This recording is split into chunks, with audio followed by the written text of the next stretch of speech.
Hello and welcome to the Debated Podcast. As always, I'm your host, Will. And in this episode, I'm delighted to be joined by John Potter, who is a Lib Dem councillor and founder and one of the hosts of the excellent Lib Dem Podcast. Welcome to Debated, John. Thanks, Will. Thanks for having me. So the first question that I'd like to ask is, what made you decide to make the Lib Dem Podcast?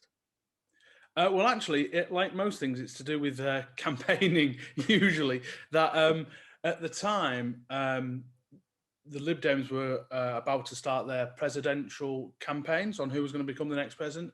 And Richard Kemp, good friend of mine, obviously started the podcast as well, was thinking, well, he was thinking of having a run for it.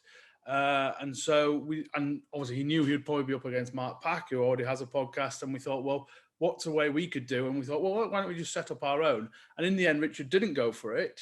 By the time we'd even, I think, recorded the first episode, I think he had already thought he's probably not going to have time to do it. But we enjoyed it so much, we kept on going. And the podcast we've released today was our 100th podcast. So, and it's been going on. So it started off as a bit of fun, and now we enjoyed it so much being able to have a rant that we kept on going. It's interesting you should say that, because this will be like the 110th episode of Debated. So, we're on a similar trajectory. Yeah, I think we started virtually the same month or something like that. It was just after I think it was like June 2019 or something like that. Yeah, because our first one was with Alistair Carmichael, funnily enough, discussing the local elections. So yeah, that's right. So what kind of things do you feel that you have learned from doing the podcast that you don't think you would have learned otherwise? What sort of like conversations have sparked things that you thought, oh, well, I didn't know about that, or there's something that you've learned that has changed your perception of politics? I think it's most of it it's stuff you take for granted and you have no idea, whether that's to do with, obviously we've had lots of conversations to do with race, etc., or the problems that women face in trying to get represented, or also whether it's a particular issue as well. I mean, Lib Dems are very policy wonky, but actually there are lots of groups advocating lots of different positions that sometimes don't get their voice heard whatsoever. So I remember something like the Lib Dem Seekers of Sanctuary group, which is all about helping refugees and their plight, and the work they do was really interesting, actually. And because they're a tiny group, there are, as you know, political parties have groups within them, and not all of them get a particular high platform, particularly when there's no conference. So conference is normally their shop window to say, look, we're here, come and sign up.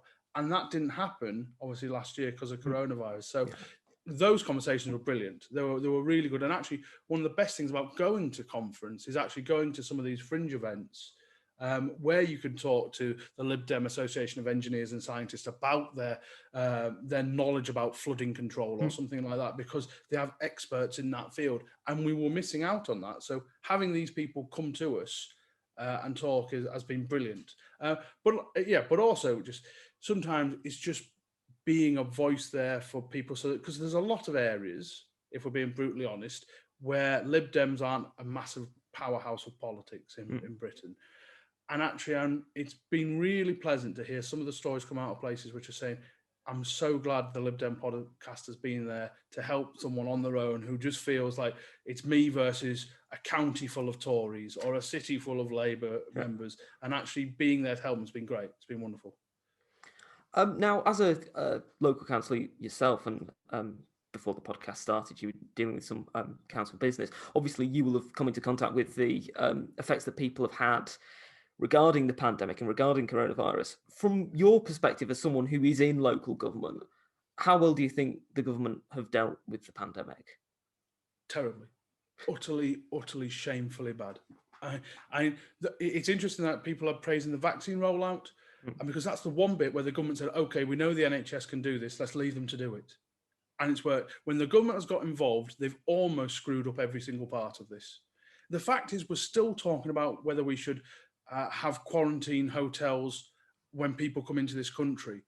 We're nearly a year behind some of the countries that have done it right from the start. And you look at, I mean, everyone uses New Zealand. I was very lucky to be able to go to Taiwan a few years ago, and they were already doing these sorts of heat checks because they had SARS and MERS in the past. And they've had 7 deaths. It might have actually just gone up to 8 over the entire course of this pandemic. And their population, there are more dense population than we are in Britain, and they're right by the epicenter. They're right next to China. And so I don't think the government could have handled this much worse if they had tried.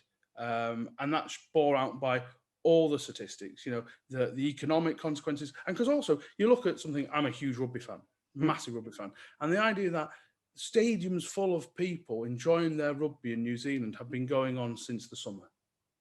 And their economy's kicking back into gear because of that. And by fudging your response to it, and the government just doesn't seem to know what they want to do, whether it's protect the economy or deal with the health issue. If you dealt with the health issue, your economy would have been bouncing back by now. Instead, we've got the worst of all worlds. And as a council, it's been really frustrating. I've been very lucky that as a leader of my group on Preston City Council, I've been invited with the chief exec and the leaders of the other 2 parties as well, just to assess how it's been going on basically on a fortnightly basis. And it's just been chaotic. When we were doing decent track and trace locally, they decided to stop and give it to Serco. Then the quality of it fell off a cliff. It's been really frustrating. And to the point where, it's been I think it's now starting to change. It started to change maybe in the autumn, where very overt criticisms of the government started coming out. And I think, and now I think it's almost fair game on the government. No one criticising the key workers or anything like that, but the level of incompetence from this government has been staggering. Now, you mentioned Taiwan there, and we've had people involved in different policy groups coming on the podcast before who have praised South Asian countries for their use of technology in terms of combating the pandemic.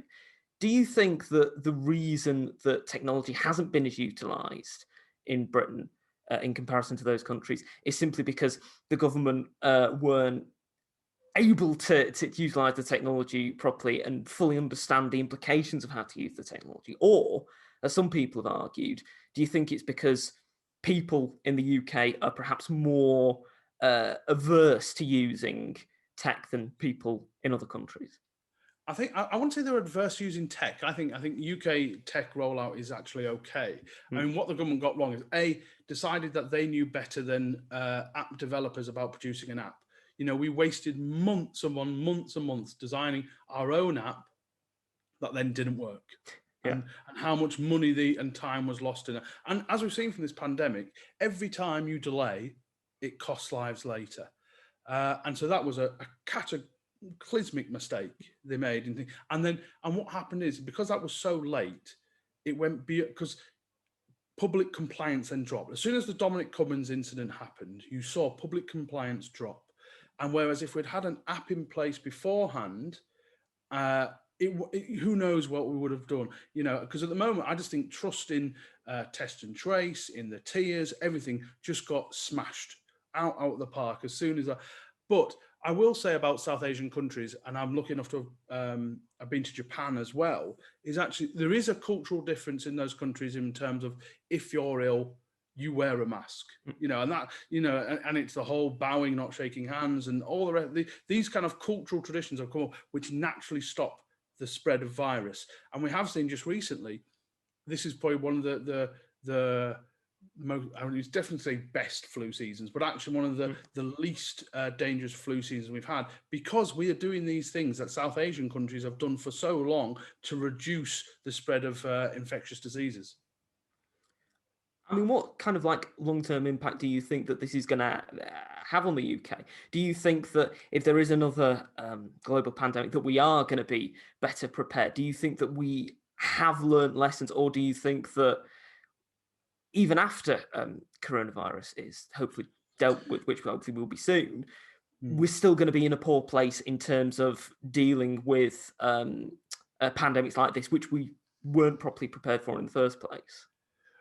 Firstly, you're right, we weren't properly prepared, and it is very noticeable that in 2016, beg your pardon, the government decided to not do its pandemic review again, and so we weren't particularly well placed to deal with it. Although we have certain benefits, and you shouldn't think having a national health service really helps. And you look at a federalized and state-driven health service in America, and the coordination, that's just a nightmare. So we have had things that go in our advantage, but it is important that we knew this was going to happen at some point. Viruses are a part of human life throughout the ages, and they will be going forward. So this isn't going to be the last pandemic we have. And the interconnectivity of travel, the fact we are getting closer and closer to animal habitats where diseases can cross over, we will have another pandemic in the future. Now, hopefully we have learned from this to do it. But I have real worries that the Conservative government doesn't seem to learn from its existing mistakes. And there's all this talk about when should a public inquiry. I'm very proud of the fact that Lib Dems were calling for a public inquiry last summer because we've seen repeats of delays before going into lockdown. I mean, the fact is just the ridiculousness of January, where we had school children go back for one day to then schools be closed, just suggests that this government, it doesn't know whether to stick a twist with it. And I think that's where their problem comes. They so doubt themselves in everything they do that they delay and then make it worse. But whether the Johnson government can grasp that nettle and really say, look, we messed up, I'm not sure they have it in them to do it. I really don't. And maybe that's me being really cynical, but they are a government without talent from what you see. And, if for Chris Galing will probably be Prime Minister next year or something like that, but just to emphasise the point. I mean, hopefully not. Hello, John from the Lib Dem Podcast here. We are delighted to say that this episode is sponsored by Prater Rains. Now more than ever, you need a professional-looking online presence and website. Prater Rains have been helping Liberal Democrat campaigns succeed for 18 years. Their Lib Dem Foci package combines a website, social media and email system to help Lib Dems win. You'll receive great support from real people, fair pricing and a huge range of features to choose from. Prater Rains are already the bespoke developers for Lighthouse, Lib Dem Draw Online and the LD Directory. They combine a talented system design with an unrivaled understanding of our party, our data and our systems. To find out more, check out the Prater Rains website at praterrains.co.uk/liberal-democrats. This podcast has been sponsored by the Katora Coffee Club, the UK's most environmentally friendly coffee club. There are over 400 independent roasters in the UK, each one crafting coffee in their own unique style. Katora Coffee Club works with some of the best to take you on a voyage of coffee discovery. The Katora Coffee Club delivers ethically sourced and independently roast coffee directly to your door. Each month you'll receive between 2 and 4 bags of coffee and their monthly extract magazine. Even better for Lib Dem Podcast listeners, use the code BETTERCOFFEE to save 5% on subscriptions and gift boxes for a limited time only. All Katora Coffee Club boxes are carbon negative and offset the CO2. So why not do some good, enjoy some great coffee and check out the website www.katoracoffeeclub.com. Now, back to the podcast. You mentioned federalism there in the US, and of course there's a strong federalistic tradition in the Lib Dems. And I mean, because of the pandemic, we've been seeing people making arguments that, we should try and devolve more power and give people, in regional areas more help and more support because the government have just failed so spectacularly during the pandemic, and thus we should give more power to local areas. Is that an argument that you agree with? Oh yeah, absolutely. The centralised nature of Britain is poor. And to be fair, all parties have kind of got this wrong. Labour centralised a lot when they came in, as did the coalition and the Tories as well. The idea of taking power away from those local basically local councils have the financial pressures on them now. They do virtually nothing more than statutory obligations, whereas actually giving them a chance to succeed, but also, and this is where the British public have to accept this if they want to do that. They have to have things have to have a chance to fail, and this is the thing that you accept, that if you give lots of areas lots of power, to make their own choices, some areas will screw up.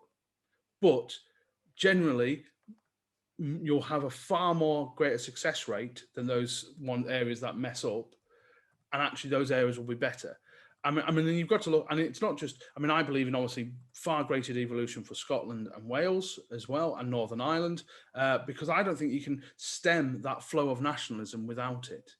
And actually, if you look at within Scotland, the centralising nature of the SNP has been appalling as well. You know, whether that's reducing all of Scotland to one police force or whatever else, the SNP has done a really bad job, or a good job, depending on which way you're politically leaning, of centralising. They have centralised a lot of Scotland and made it poorer because of it.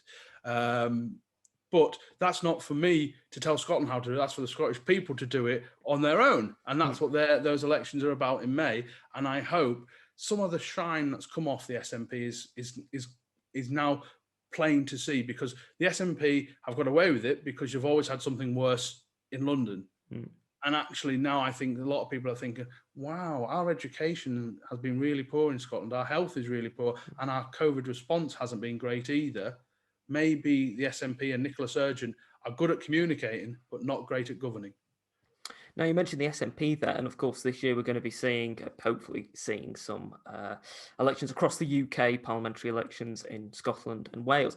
And just to focus on Scotland for the moment, what kind of state do you think the Scottish Lib Dems are in? And what kind of case do you think that they should be making at this year's elections?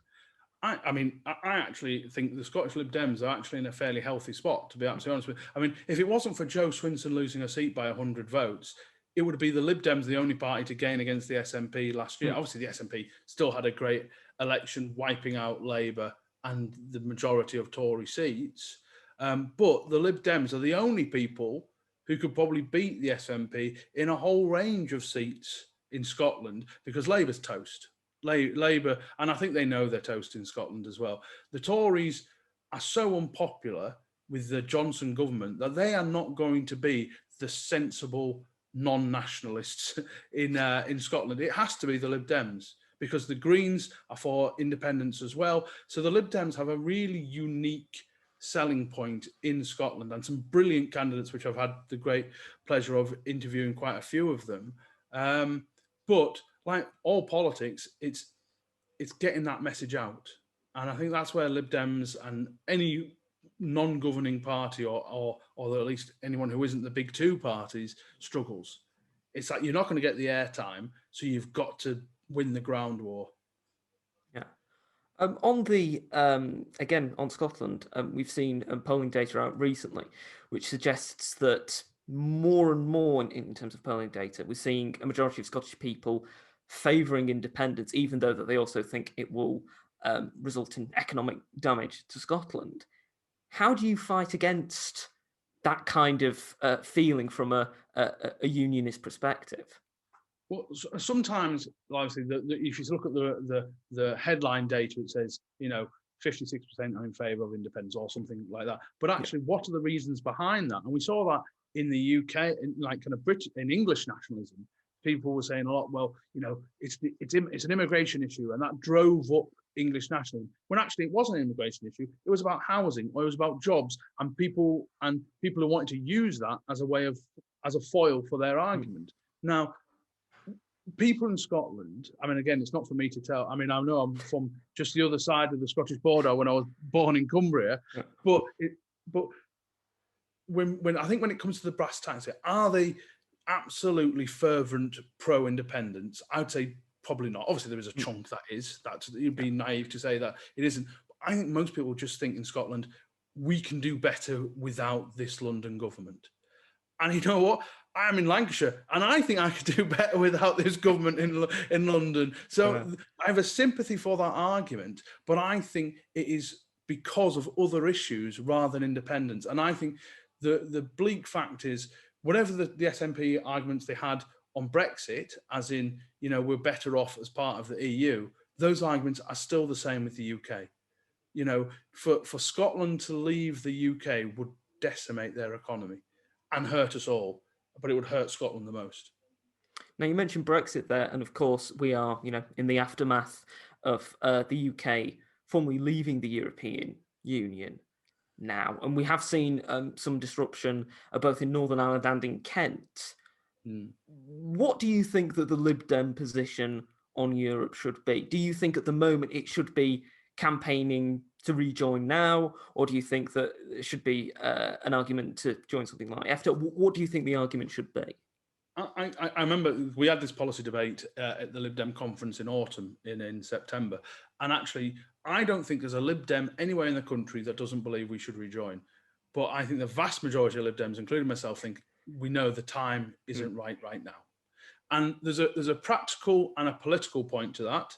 Firstly, the point is, if we just say, like, rejoin now, we've only just left. I mean, we're starting to see the consequences of it. But then if you have a tin ear to it, then people will just go, well, you haven't given it a chance to either succeed or fail. And I get the argument, or the rejoin now argument, that's like a minority of Lib Dems have, because we know Brexit's going to be horrendous. We're seeing some of the consequences of it now. If you know it's horrendous, stop it as soon as you can and change it. But from a political strategy point of view, if you're just banging the drum constantly, it must rejoin now, you are probably going to push that further away. And I think what Lib Dems have to do is start working towards how we can get a closer union to Europe, whether that is an economic one, getting back in the single market, getting back in the customs union, and then working towards full membership. And I think that's where Lib Dems have to be. And I think actually, to be honest, I think the vast majority of Lib Dems are there. I think we know with that 2019 general election result that the Conservatives had a mandate to do what they've done. I mean, I always chuckle at some people who said, well, we voted for something. Yeah, mandates change, and there's all sorts of things I want to campaign on, whether that's prison reform, drug reform, whatever, that so far has not happened, but eventually I think will happen, and it will only happen if people like me keep campaigning for it. So, and you can say that about any issue, whether that's civil rights, women's right to vote. That change didn't just happen, people fought for it. Now, we've talked about the Scottish parliamentary elections, but of course there are going to be elections for the Senedd in Wales this year as well. What kind of shape do you think the Welsh Lib Dems are in? I think they're all right. I have to say that I'm friends with the chief exec of the Welsh Lib Dems. So I can't say anything different. No. But again, we were at a low ebb. I think everyone would admit that. For the first time. For this is the first, other than just after the 2017 to 2019 election, this is the first time Lib Dems haven't had an MP in Wales for like 100 and something years or something like that. Jane Dodds was elected in the Brecon by-election, which then broke it up, and then she lost the seat again. So there's no way of getting around it. The Lib Dems are at a low point in Wales, but again, speaking to people, they know they can change that, and they, the Labour Senedd, the Labour-rang Senedd in Wales isn't universally liked. Plaid Cymru certainly isn't the power that SNP are. What happens with Tory voters? Because Wales has a fairly strong Conservative vote. What happens to that in terms of what's happened with coronavirus? Has that weakened somewhat? And even things like UKIP were quite healthy in Wales vote-wise. And so where does that vote go now that UKIP is kind of basically disintegrated into a rabbling, chattering mass of grumps? But the Welsh Lib Dem, we would expect to make gains. Obviously, Kirsty Williams has been a brilliant education minister, and I think maybe the Lib Dems nationally should have done more to promote Kirsty's work, working in coalition with the Labour administration. But I'd expect the Welsh Lib Dems to make gains and have not just the one seat in the Assembly, but have more than that as well. Now, you mentioned Plaid there, and of course there is a Welsh nationalist movement in Wales, but it's not on the same scale as the one in Scotland. Why do you think that there isn't the same kind of appetite for Welsh independence in Wales as there is for Scottish independence in Scotland? You know what? I don't know. I honestly don't know. Maybe I think Actually, you know what? I have no idea. I mean, every country moves in its own speed, don't they? So, and we have no idea. That referendum in Scotland was an absolute lightning rod. If you look at where the SNP were before that referendum to where they were in 20, so the what did they have? 8 MPs in 2010 or something like that, and then went up to over 40 a year after the referendum. That was an absolute kind of turbo bolt to their campaign. But like I said, I generally think there's a population difference between the two, and you can't really conflate one and the other. And don't forget, there's also a movement in Wales to get rid of the Senedd completely. So a kind of revert. So Wales, the Welsh Lib Dems are kind of stuck in the middle where we don't agree with that side and we don't agree with that side, because one wants less control for Wales, one wants absolute independence, and the Lib Dems are in the middle saying, actually, we want greater devolution. Wales can look after more of its finances and more of its policies itself, but we again think it's better as part of the union. Now, of course, as you mentioned, the turbocharging in terms of representation in the UK Parliament of the SNP. Over the past few general elections, the Lib Dems, in terms of MPs, have fallen. How much of an impact do you still think the coalition has on the Lib Dems of today? Not actually, as you know what, generally not a right lot. I mean, before the 2019 local elections, I had knocked on the doors of 4,000 people. And how many of them, which I call coalition bashers, people, did I come across? Very few, very few. I think the problem what Lib Dems had is 2015 was such an almighty shellacking we got, and we got absolute, and we weren't just beaten out of the positions we had. We were going from maybe first or second down to third or fourth. And that takes time to recover. There's no quick and easy way of parties recovering from that. Now, what did happen in 2019 is us becoming second place in 91 seats now. So that is a springboard to do actions. And anyone who does campaigning knows it's never about one election. It's usually a 2 or 3 election strategy. And if you look at someone like Daisy Cooper and how they took St Albans, that wasn't done on a parliamentary level, although it was in the end. It was done by winning it locally. And that isn't going to change, So we know we have to win back council seats, we have to win back counties, we have to win mayoralties, and it's graft. There's no, and I have a real issue with some Lib Dems who expect it all to be done from HQ. We have 11 MPs, some brilliant staff, but they are not going to suddenly win your local election for you. So in these elections that are coming up in May or whenever they'll be this year, the Tories seem determined to make it in May, despite all logic. These are the biggest elections since 1973. And how much has the National Lib Dem Party played in me being elected 5 times? Very little. It doesn't go on my leaflets. It's down to the graft you put in. And so Lib Dems, or anyone else from any other party, regardless who you are, if you're a Green, an Independent, Labour in a Tory area, Tory in a Labour area, if you can only win that by grafting. You are not. There's no magic bullet to win an election other than graft. Now, looking forward to the future, what do you think will be the position that the Lib Dems will be come the next general election? What do you think? What kind of election result do you think we will get, or where do you think we'll be in a party in the run up to those elections? Well, both. In the run, I expect it. It is interesting. I mean, one thing that we don't know since the local elections were cancelled last year is where Lib Dem support is at, how strong we are. You get the national polls, which, as we know from anything, a national poll isn't really significant. You see that in the American election. And Biden, how big was Biden's lead in the national polls? But it came down to local work in different states. That's what won it. They only won Georgia because people like Stacey Abrams worked her socks off and got a ground war to win that. So, but we haven't had an assessment of that.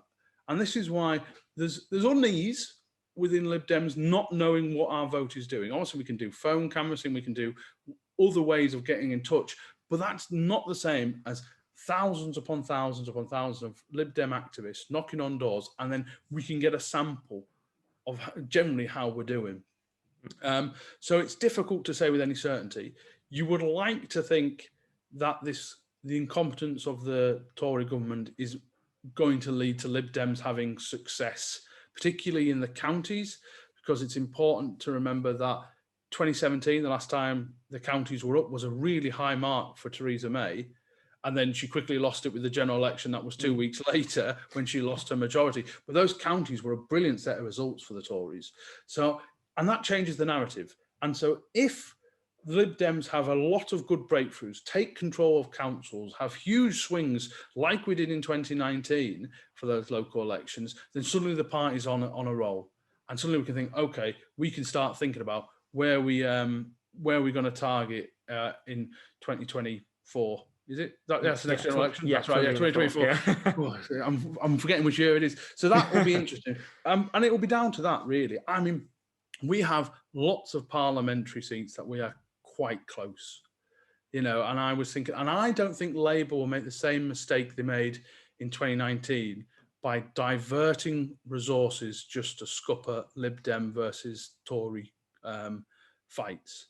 I mean, I was in Hazel Grove, a marginal Lib Dem Tory seat, and on that day, on 2019, there were Labour activists going out purposely, just basically so Lib Dems didn't win the seat. And I think under Keir Starmer, that there's always going to be Lib Dem versus Labour fights. Suddenly the Lib Dems and Labour in places like Hull and Liverpool aren't suddenly going to start holding hands. We know that, but I have a feeling that Labour think there's no way they can get into power without the Lib Dems, because with Scotland being a dead area for them now, Lib Dems being second in those 91 seats, there's no realistic way of Labour being back in power without the Lib Dems hitting the Tories across those seats. And so I hope that 2024, Lib Dems will have a bounce back. But there are some Lib Dems, I think, who thought we were going to get 200 seats after the local elections in 2019 and the Euro elections where we did really well. That isn't based in practicality. They were different types of election, but you'd expect Lib Dems to do better. Because I think it was Tim Farron said, no political party has a right to survive. And if we suddenly think that the Tories are going to collapse on their own, they won't. We have to take those Tory seats off them. We're coming to the end of the podcast, John. It's been great to have you on, and I've got one final question. Now, you mentioned earlier that you're a big rugby fan. So my final question to you is, if you had to make either a rugby league side or a rugby union side solely out of politicians, past or present, who would you pick? Right. Well, you want to pick someone, it's easy to pick someone like Alistair Carmichael, who's about 6'8", and put him in your side. But yeah, I don't know really. You'd imagine like John Prescott, he'd be like a hooker in rugby union, just always ready for a scrap. But no, it's no. I mean, actually, I'm trying to think. I can't think of many now. You tell you the truth, but it's those kind of you want people, and Lib Dems are probably a good analogy for rugby union. You get hit. You got to pick yourself up and get back your head in awkward positions that you didn't expect. But a rugby analogy I did use. This is one I did use in a general election, is that you've got to earn the right to win. And in rugby, there's a term that you've got to earn the right to go wide, in terms of you've got to do the nasty, gritty, ugly stuff in the middle of the park before your winger can go off and get the glory. And I think that's where the Lib Dems are right now. We are in the gnarly, tussly bit where you've just got to scrap and get your hands on the ball and do what you can, so eventually the MPs can go on and win stuff. And I think that's probably the best rugby analogy I've got for you. Oh, no, I think it's a great analogy. Thank you once again for coming on the podcast, John. If people want to find out more about you and the Lib Dem Podcast, where should they go? Well, you can follow me on all social networks at John Potter LD. The podcast is available at LibDem Pod. That is, and you can download it as a podcast from all the places you normally get your podcast, or it's also, you can watch it on our Facebook page, our YouTube channel. And thank you very much. I really appreciate coming on and your time, and been a good interview. Thank you. Excellent. Thank you for coming on.